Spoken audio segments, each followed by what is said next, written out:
Unrestrained cruelty, radicalism, and extremism reminiscent of Islamic State.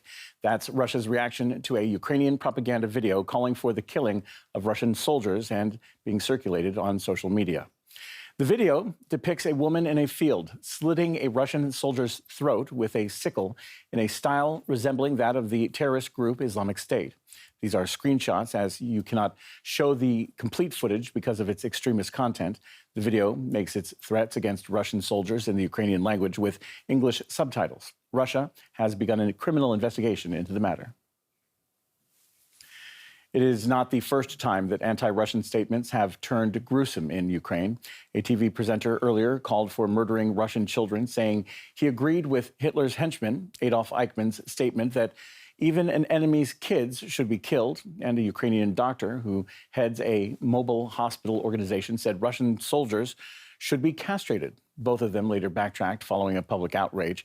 Journalist, blogger, and historian Neboja Malic says there has been essentially no reaction from Western media.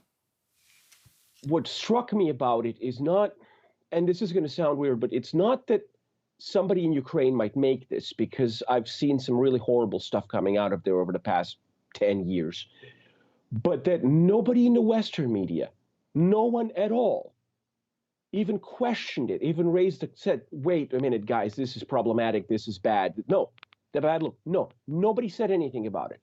Because, again, by this logic adopted in the West, nothing anybody in Ukraine does can be wrong, and Russians can do no right. And so there's an objectively existing incentive for Ukrainian nationalists to create this kind of literally ISIS-like propaganda, because they're not going to get called out for it.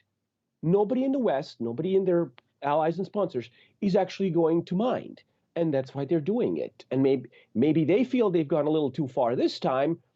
But again, there's been no backlash in the West. It's just that's, to me, the truly atrocious part. Because honestly, I've been expecting this kind of stuff from the followers of Stepan Bandera. But I thought that there were decent people in the West who would call it out, and there don't seem to be any.